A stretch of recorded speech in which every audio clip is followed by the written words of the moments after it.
Tuhan memberikan waktu yang sama kepada kita semua. 1 hari 1 malam 24 jam. Bagaimana sahabat membaginya? Jangan sampai salah menggunakannya.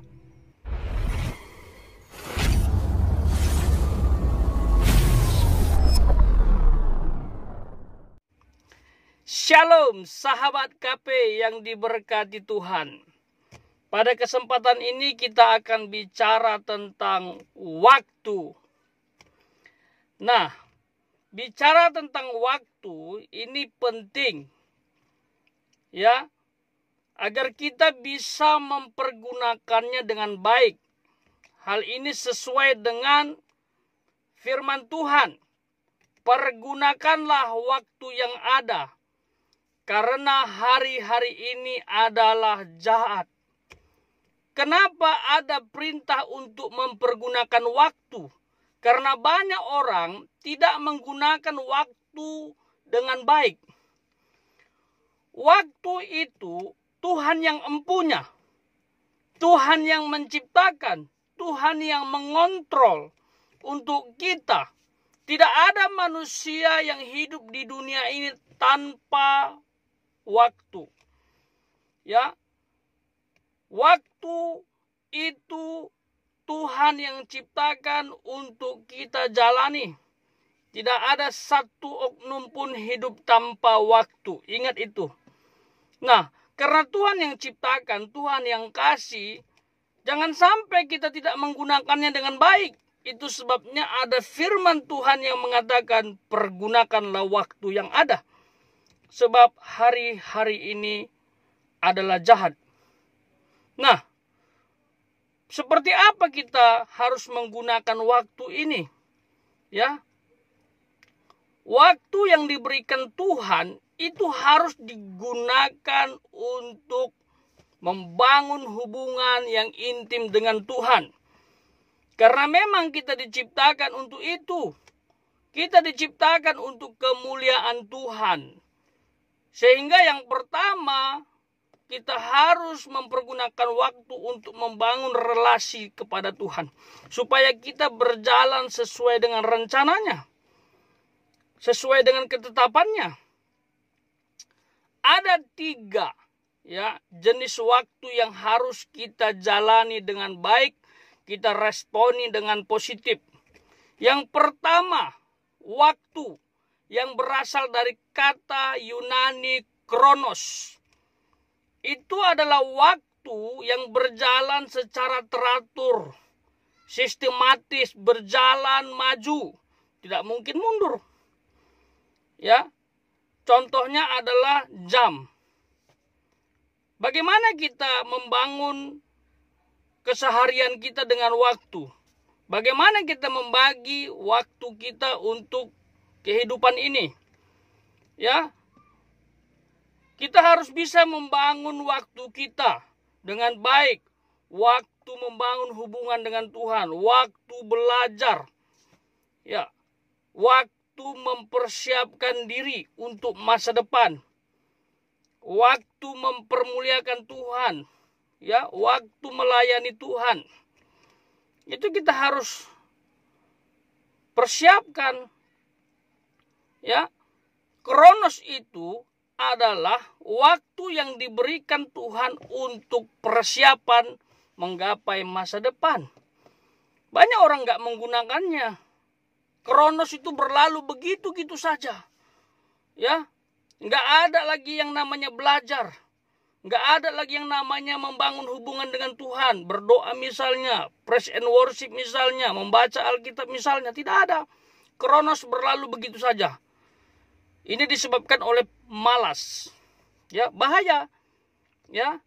Kalau kita tidak menggunakan kronos dengan baik, masalah hidup kita di kemudian hari. Ya. Dan yang kedua, jenis waktu yang kedua adalah kairos. Kairos ini adalah kesempatan, momen di mana Tuhan nanti memberkati kita. Ya. Mengangkat kita menjadi orang sukses, orang hebat, ya, Nah, bedanya dengan kronos, kalau kronos bisa ditentukan, ya, diprediksi, sementara kairos tidak bisa. Kairos itu nggak bisa diprediksi. Itu momen kesempatan yang kita tidak tahu datangnya kapan. Pasti akan datang kalau kita siap. Nah, di kronos lah kita persiapkan dengan baik. Kalau kita persiapkan dengan baik di kronos, menggunakan kronos dengan baik dalam kehidupan kita, maka kairos itu akan datang. Waktu Tuhan memberkati, mengangkat kita untuk menjadi orang yang luar biasa, menjadi berkat. Ya, karena kita sudah diberkati. Itu dia. Lalu yang ketiga, Aionos. Waktu kedatangan Tuhan. Ini bicara tentang kekekalan. Ya, kita sudah bagus di kronos. Dan kita mendapatkan kairos. Sehingga kita lebih giat melayani Tuhan. Lebih serius, lebih luas lagi melayani Tuhan. Ya, karena itu semua persiapan untuk Aionos. Apapun yang kita lakukan di kronos, di kairos, ya, itu semua akan berdampak kepada kekekalan. Ya, itu dia. Apakah kita sudah siap? Kalau Tuhan datang menjemput orang percaya, apakah kita akan hidup bersama Dia selamanya? Atau sebaliknya, kita tidak masuk surga?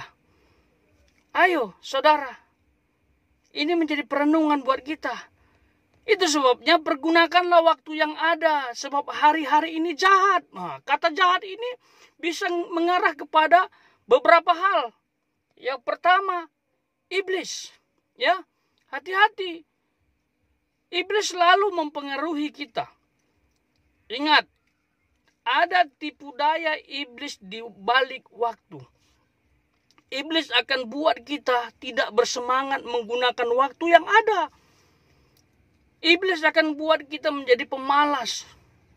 Ya, hati-hati iblis ini. Ya. Dia selalu mempengaruhi orang supaya tidak mempersiapkan masa depan dengan baik.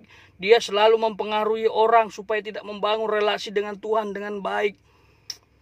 Pokoknya dia ingin kita hancur gitu loh.